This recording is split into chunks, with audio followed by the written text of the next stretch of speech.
Hello दोस्तों, स्वागत है आपका मेरे इस यूट्यूब चैनल पे। मैं हूं समीर और लेकर आया हूं एक नई स्टोरी। अगर आपको ये पसंद आए तो लाइक करिए, चैनल को सब्सक्राइब करिए और बेल आइकन को तो ज़रूर ही प्रेस करिए। तो एक बार मूर्तिकार होता है, वो जंगल की तरफ जा रहा होता है तो उसे रास्ते में एक पत्थर दिखाई देता है। वो सोचता है कि लाओ मैं इसी से अपनी मूर्ति बना लेता हूँ। इसलिए वो अपनी औजार को अपने थैले से निकालता है और उस पत्थर पर प्रहार करने वाला होता है कि पत्थर से आवाज़ आती है, रहने दो, मुझ पर प्रहार मत करो। ये सुनकर जो मूर्तिकार होता है वो डर जाता है और कहता है ये आवाज़ कहाँ से आ रही है। चूँकि मूर्तिकार भी दयालु आदमी का था, इसलिए वो आगे बढ़ जाता है। फिर रास्ते में उसे एक दूसरा पत्थर दिखाई देता है। वो सोचता है कि लाओ मैं इसी से ही अपनी मूर्ति बना लेता हूँ।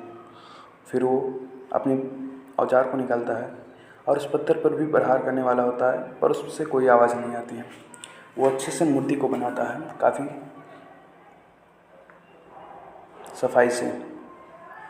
फिर जब मूर्ति बन जाती है तो काफ़ी भारी होती है, तो सोचता है कि लाओ मैं गांव जाकर लोगों को बुला लाऊं, ये उठा ले जाएं। फिर गांव जाता है, लोग उससे कहते हैं कि मंदिर तैयार है, सब व्यवस्था हो गया है, बस मूर्ति कहाँ है। तो वो मूर्तिकार कहता है कि मूर्ति मैंने बना ली है, आप चलिए जंगल में है, वहीं से ले आने हैं। तो सारे लोग उसके साथ जाते हैं और फिर मूर्ति को लेकर आते हैं और उसकी स्थापना कर देते हैं। फिर उनमें से एक बोलता है कि मंदिर के पास एक पत्थर भी होना चाहिए जिस पर लोग नारियल फोड़ सकें। तो एक बंदा कहता है कि रास्ते में मैं आ रहा था तो एक पत्थर दिखाई दिया, वो अच्छा होगा नारियल फोड़ने के लिए। तो बंदा जाता है और उस पत्थर को उठा लेकर आता है जो वहाँ पे पड़ा था। ये पत्थर वही होता है जो मूर्तिकार पहले इस पर मूर्ति बनाना चाहता था, पर उस पत्थर ने आवाज़ दे दी। अब दोनों की किस्मत देखो, दोनों एक ही साथ एक ही स्थान पे थे। जिस पर पहले पत्थर को लोग नारियल से फोड़ रहे थे, उस पर चोट कर रहे थे, और दूसरे को पूजा आरती अर्चना कर रहे थे। तो ये देखकर एक दिन जो पहला पत्थर था वो दूसरे पत्थर से बोला कि तुम्हारे तो मजे हैं।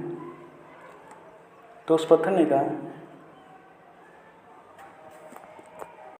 कि जब मुझ पर मूर्तिकार प्रहार कर रहा था तो मैं जानता था कि एक दिन इसका ज़रूर हिसाब होगा और ये किसी लायक होगा, इसलिए आज मैं यहाँ हूँ।